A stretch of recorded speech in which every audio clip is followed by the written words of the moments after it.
This is going to be really cool!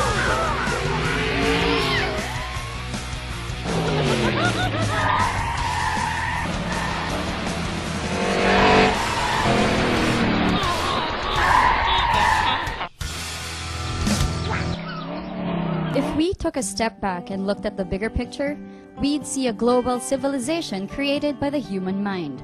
Each element of the environment linked together to form a tightly woven web to further the human race's development. Technological and sociological advancements have turned planet Earth into a utopia not restricted by distance or race. But at what cost? By the year 2200, a lot more people will be living on this planet. Estimates range anywhere from 15 billion to 36 billion people.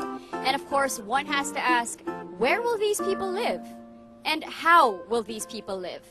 The answer could be a new way of living, a sustainable way of living. But of course, we also have to ask, what is sustainable development? I see skies of blue, clouds of white. Sustainable development means different things for different people. But in general, the generally accepted definition is that involves what we call intergenerational equity. Meaning, when you use a resource today, you should be conscious that you're leaving something for the next generation to use.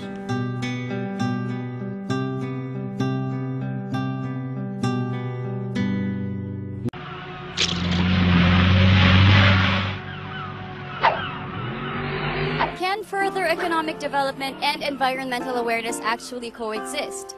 We're already living in an environmental age, but does that mean we have to give up the things that we've grown accustomed to?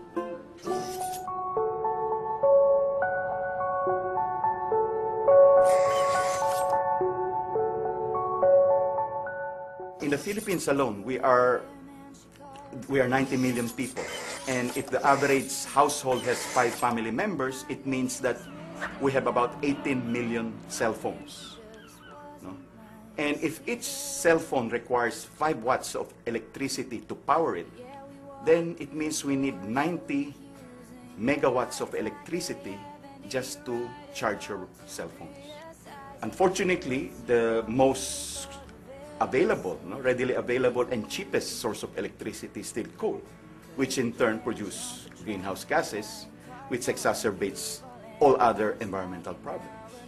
A simple example to the complicated question of environment versus development is our addiction to the mobile phone. And unfortunately, I am guilty of this because I cannot leave the house without my cell phone.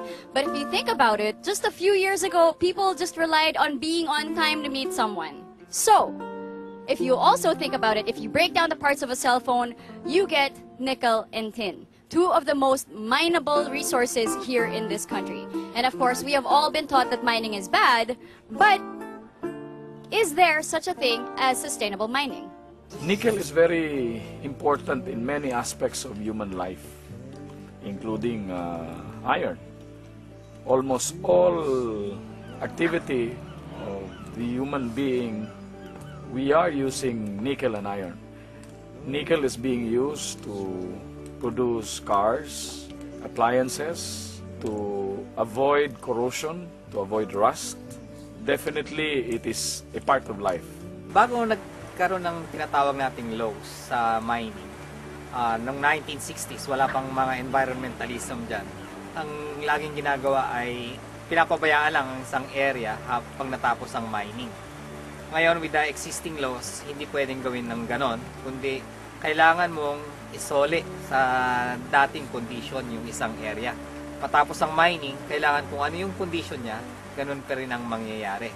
I think the problem is that mining is a quick buck making scheme. You get you make money in the shortest possible time, and that's where the environmental problems come in. Humans are insatiable, hindi na maaalis yun.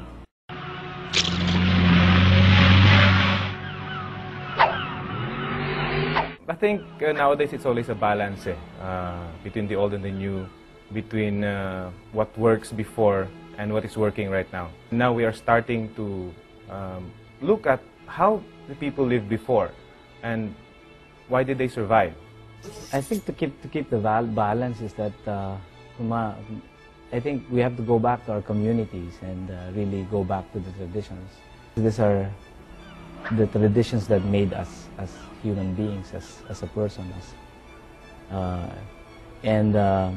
sometimes these traditions also taught us how to interact with the environment.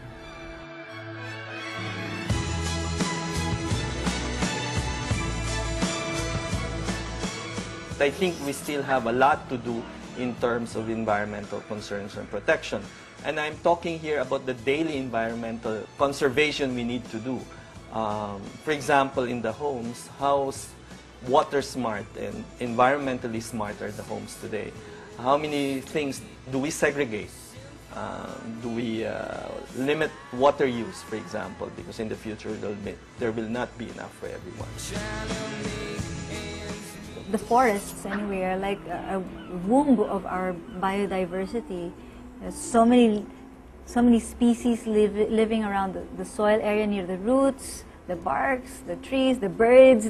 There's a whole interconnection there. I guess the first step is to really start planting trees.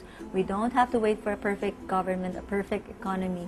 We would have 80 million trees at the end of the year. And if everyone planted more than one tree, we would have more trees and we would bring back the forests.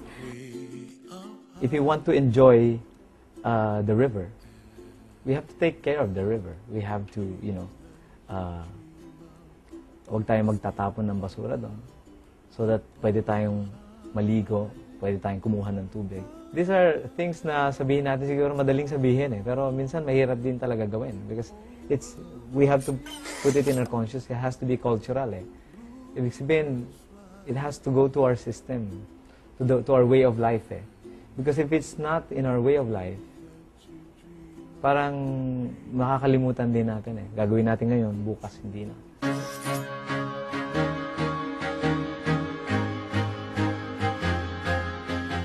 So I will challenge society and communities today, especially the young people, to not just use the 3 R's, reduce, reuse, recycle, but also add the 2 R's, refuse certain things that you don't need, and revalue